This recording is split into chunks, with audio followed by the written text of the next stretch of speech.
बसे बसाए सुंदर से परिवार में हर समय झगड़े और अलग अलग प्रकार की समस्या आ रही है। इसका कोई आसान उपाय चाहिए, ऐसा ही सवाल एक व्यक्ति ने एक दिन गौतम बुद्ध से पूछा।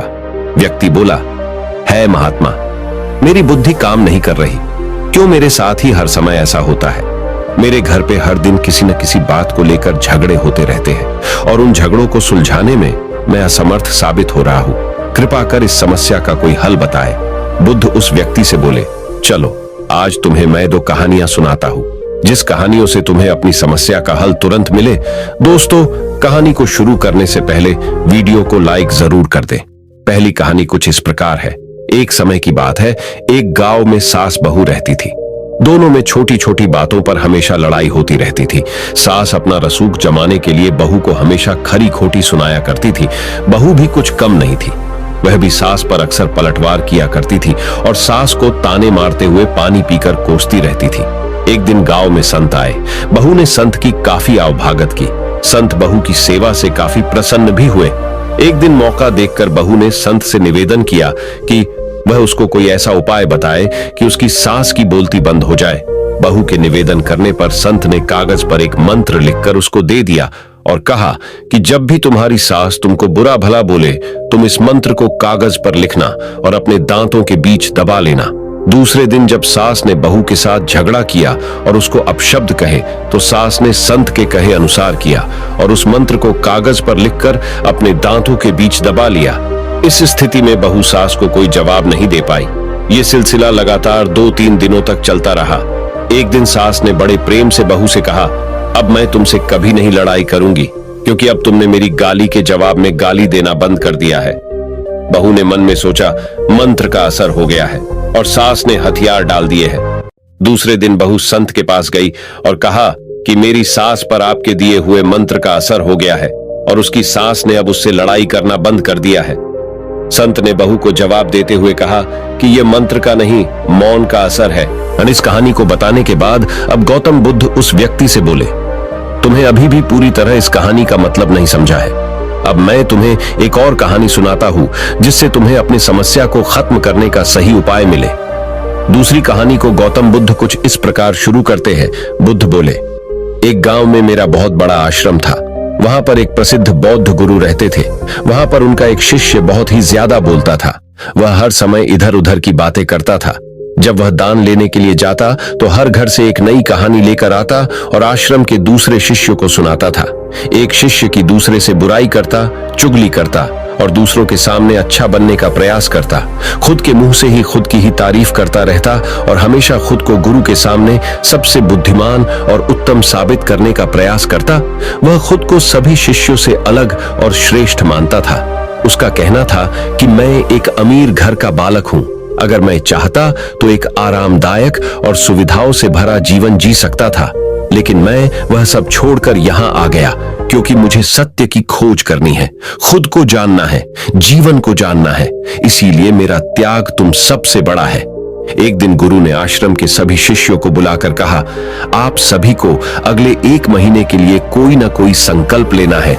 इससे आपकी संकल्प शक्ति मजबूत होगी और आप में आत्मशक्ति का संचार होगा। आप सभी अपने सामर्थ्य के अनुसार कोई भी संकल्प ले सकते हैं और यदि 1 महीने से पूर्व आप में से जिस का भी संकल्प टूट जाएगा तो वह अपनी पुरानी दिनचर्या में वापस आ जाएंगे। सभी शिष्यों ने अपनी शक्ति के अनुसार छोटे बड़े संकल्प लिए और गुरु को अपने अपने संकल्प के बारे में बताकर वहां से चले गए। लेकिन वह शिष्य जो खुद को सबसे अलग और बड़ा दिखाना चाहता था, वह सीधे गुरु की कुटिया में पहुंच गया और बोला, मैं कोई छोटा मोटा संकल्प नहीं लेना चाहता, बल्कि खुद के ही जैसे एक बड़ा और महान संकल्प लेना चाहता हूं। कृपया आप ही बताएं, मुझे क्या संकल्प लेना चाहिए। उसकी यह बात सुनकर गुरु मुस्कुराए और बोले, क्या तुम मेरे द्वारा दिए गए संकल्प को पूरा कर पाओगे? क्या तुम्हारे लिए उसे पूरा करना संभव होगा? शायद नहीं, वह तुम्हारे लिए संभव नहीं है। तुम उसे पूरा नहीं कर पाओगे, इसीलिए तुम खुद ही कोई संकल्प ढूंढो। शिष्य ने कहा, नहीं गुरुदेव, आप जो भी संकल्प मुझे देंगे मैं जरूर उसे पूरा करूंगा। गुरु ने कहा, ठीक है, तो तुम अगले 1 महीने तक चुप रहोगे, मुंह से एक शब्द भी नहीं निकालोगे, यही तुम्हारा संकल्प है। शिष्य ने कहा, गुरुदेव, यह भी कोई संकल्प है? यह तो बहुत ही आसान है। 1 महीने तक चुप ही रहना है। आप कोई बड़ा संकल्प दीजिए जो मेरी योग्यता के लायक हो, जिसे पूरा करने में मुझे समस्या हो। गुरु ने कहा, पहले तुम इस संकल्प को तो पूरा करके दिखाओ। शिष्य ने गुरु की बात मान ली और वह उसी समय चुप हो गया और पलटकर कुटिया से बाहर चला गया। उसे चुप रहना बहुत आसान लग रहा था।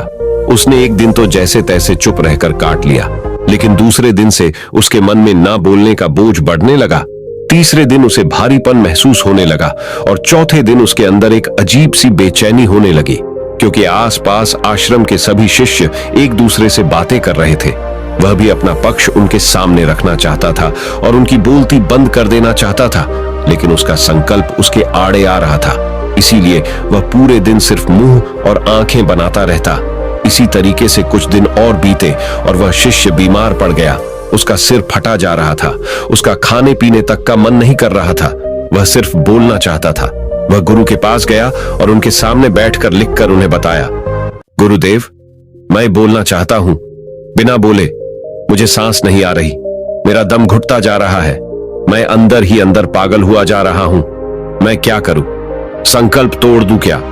ये पढ़कर गुरु मुस्कुराए और बोले, संकल्प तो तोड़ने के लिए ही होते हैं, लेकिन जो अपने संकल्प को पूरा कर लेता है वही अपनी आंतरिक शक्ति को बढ़ा पाता है, और जो अपनी आंतरिक शक्ति को बढ़ा लेता है वह समाज और जागृति की राह पर आगे बढ़ जाता है। संकल्प का लेना भी तुम्हारे हाथ में था और इसे तोड़ना भी तुम्हारे ही हाथ में है।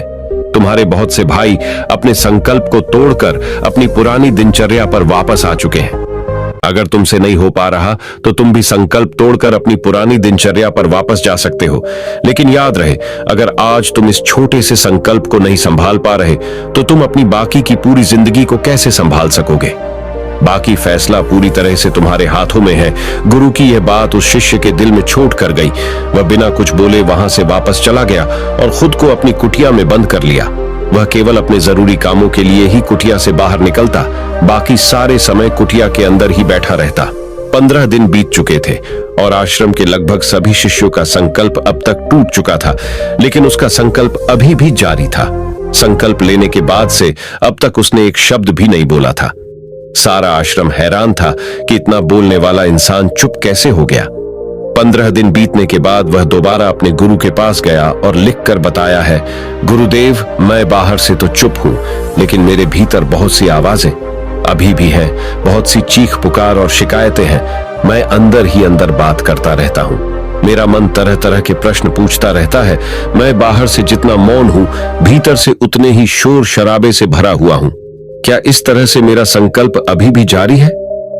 गुरु ने कहा, हाँ, तुम्हारा संकल्प अभी भी जारी है, लेकिन जब तक लोगों की यह आवाजें तुम्हारे कानों में पड़ती रहेंगी, तुम्हारा मन बोलता रहेगा, क्योंकि इसे तो आदत है बोलने की। तुम भले ही बाहर से चुप रहो, लेकिन तुम अंदर ही अंदर बोलते रहोगे। तुम्हें इन बातों से, इन आवाजों से दूर जाना पड़ेगा। शिष्य गुरु को प्रणाम कर वहां से चला जाता है और सुबह होते ही अपनी कुटिया छोड़कर जंगल की तरफ चला जाता है।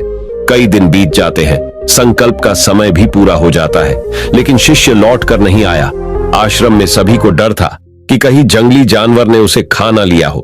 इस बीच उसे ढूंढने की बहुत कोशिश की गई, लेकिन वह कहीं नहीं मिला। सभी गुरु भाइयों ने मान लिया था कि जंगली जानवरों ने उसे अपना शिकार बना लिया है, लेकिन गुरु को ऐसा नहीं लगता था।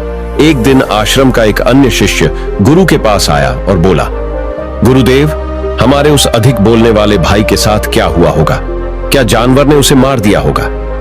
गुरु ने कहा, हो सकता है कि जानवरों ने उसे अपना शिकार बना लिया हो, लेकिन उसके न लौटने की एक दूसरी वजह भी हो सकती है। शायद उसे वह मिल गया है जिसके लिए वह गया था। फिर शिष्य ने पूछा, गुरुदेव, क्या ज्यादा बोलना इतना हानिकारक होता है? गुरु ने कहा, इंसान के जीवन के बहुत सारे दुखों में से एक दुख यह भी है कि वह कभी चुप नहीं रह सकता, हमेशा कुछ ना कुछ बोलता ही रहता है। सिर्फ हमारे बोलने के कारण हमारे आधे से ज्यादा दुख पैदा होते हैं।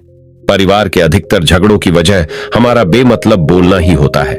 हम में से कोई भी चुप नहीं रहना चाहता, हम बस सामने वाले को सुना देना चाहते हैं।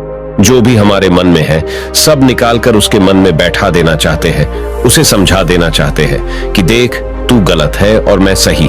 और इस तरीके से सब एक दूसरे की सड़ी गली बातों को ग्रहण कर रहे हैं। इस तरीके से सुनने और सुनाने का यह काम जिंदगी भर चलता रहता है, लेकिन इस नासमझी में हम अपना समय, अपना जीवन, अपनी समझ और सबसे महत्वपूर्ण कीमती पल जो जिए जा सकते हैं, जिनको अनुभव किया जा सकता है, जिनमें आनंद को प्राप्त किया जा सकता है, ये सब खो देते हैं। लेकिन इसके बदले हमें मिलता क्या है? कुछ नहीं, सब व्यर्थ और बर्बाद हो जाता है। इस पागलपन में हमने क्या खो दिया, इसका एहसास केवल कुछ ही लोगों को हो पाता है। बाकी लोग जैसे उन्हें अपने आने का पता नहीं, वैसे ही उन्हें अपने जाने का भी पता नहीं चल पाता। शिष्य ने कहा, तो फिर इसका समाधान क्या है? गुरु ने कहा, पूरी जागरूकता के साथ अपने विचारों को देखना, यही एकमात्र तरीका है। सारी मानसिक समस्याओं का वर्तमान में रहकर चिंतन करना, पूरी जागरूकता के साथ अपना काम करना जिंदगी में चमत्कारिक बदलाव ला देता है। उसके बाद वह शिष्य गुरु से अपने प्रश्नों का उत्तर पाकर उनको प्रणाम करके वहां से चला गया। उस शिष्य को आश्रम छोड़कर गए हुए 3 महीने का समय बीत चुका था, लेकिन उसकी अब तक कोई खबर न थी। अब तक तो सभी गुरु भाइयों ने भी उसके वापस लौटने की उम्मीद छोड़ दी थी, लेकिन एक दिन वह आश्रम लौट आता है। उसे देखकर सभी के आश्चर्य और खुशी का ठिकाना न रहा। लेकिन अब वह नहीं था जो यहां से गया था, वह कुछ और ही बनकर वापस आया था। उसके अंदर एक गजब का बदलाव महसूस किया जा सकता था। उसके चेहरे पर एक गजब का ठहराव और आंखों में बड़ी शांति थी। आश्रम में आते ही सभी गुरु भाइयों ने उसे चारों तरफ से घेर लिया और उससे बातें करने लग गए। वह भी अपने गुरु भाइयों से बातें करने लगा। उससे बात करने वाले सभी ने यह अनुभव किया कि अब वह पहले जैसा उतावला और बातूनी नहीं रह गया था। उसके मुंह से एक एक शब्द बहुत ही सुलझे हुए और मधुरता के साथ निकल रहे थे। थोड़ी देर तक गुरु भाइयों से बात करने के बाद वह सीधा गुरु की तरफ चला गया। उसने गुरु के चरण छुए और कहा, गुरुदेव, क्या मैं अब भी मौन हूं? क्या अब भी मेरा संकल्प जारी है?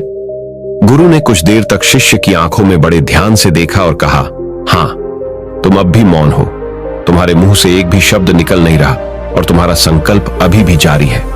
शिष्य ने कहा, गुरुदेव, जब मैं आश्रम से गया तो मैं मुंह से तो चुप था, लेकिन मेरे अंदर बहुत सी आवाजें थी, मन में बहुत से प्रश्न थे और वह बंद नहीं हो रहे थे।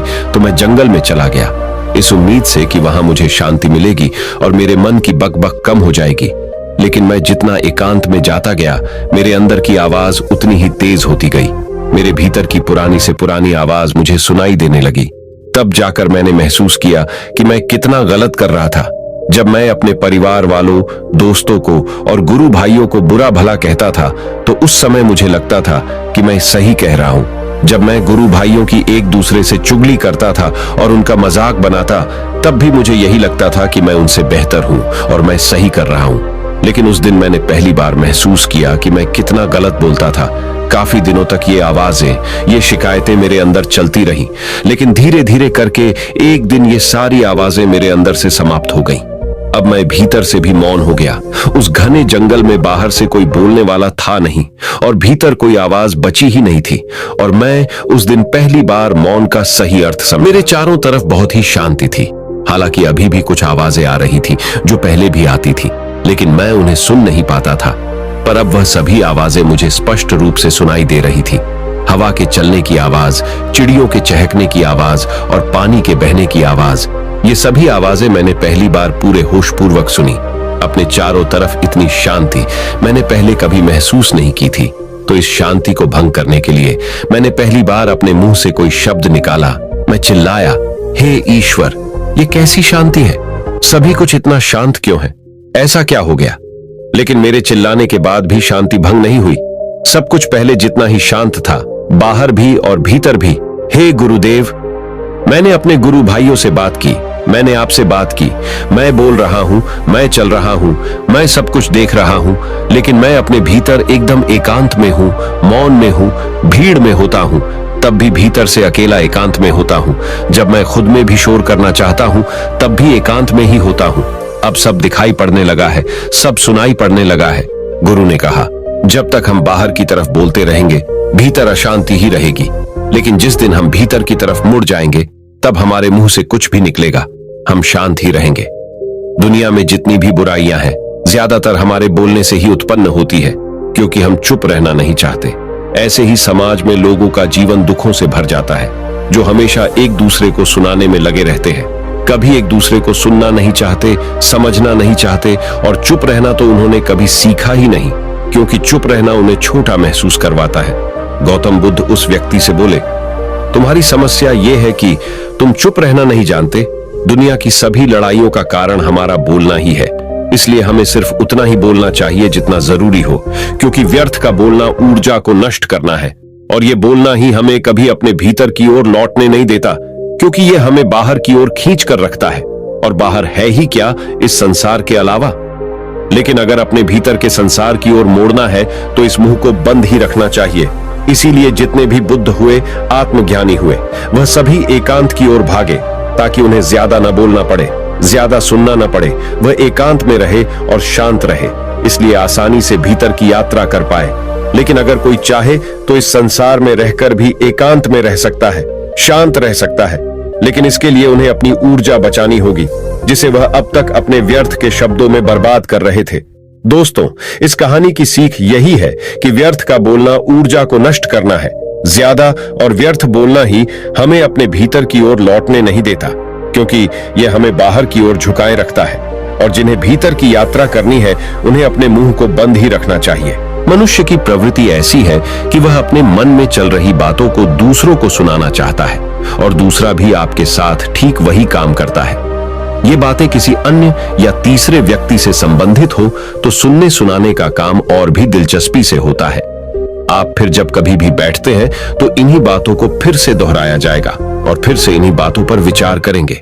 ये सुनने सुनाने का माहौल जीवन भर चलता रहता है, और इस तरह से आप खो देते हैं अपना समय, अपना जीवन, अपनी सोच समझ और वो कीमती पल जिसमें अच्छे से जिया जा सकता है और जिसमें आनंद को प्राप्त किया जा सकता है। इसलिए इस सुनने सुनाने के माहौल से बाहर निकलें। आप जितनी भूख उतना भोजन खाते हैं, और जितनी जरूरत उतना ही कार्य करते हैं। लेकिन क्या आपने इस बारे में कभी सोचा है कि आप कितना बोलते हैं? क्या आप उतना ही बोलते हैं जितनी आवश्यकता है, या अनावश्यक ही सारे दिन बोलते हैं? इस बारे में कभी अकेले बैठकर जरूर सोचिए कि आज आपने दिन भर में कितना बोला, क्या बोला, और सबसे जरूर कि क्यों बोला। इनमें से कितनी बातें जरूरी थी और कितनी अनावश्यक। आपके जीवन में बदलाव आपको खुद ब खुद दिखना शुरू होंगे। परिवार में सुख और शांति रहेगी, और आपके रिश्ते और भी ज्यादा मजबूत होने लगेंगे। दोस्तों, अगर आपको इस कहानी से सीखने मिला हो तो हमारे चैनल को सब्सक्राइब जरूर कर देना, और अपने दोस्तों के साथ या अपने परिवार के साथ इस वीडियो को शेयर करके उन्हें भी कम बोलने का फायदा दिखाइए। धन्यवाद। नमो बुद्धाय।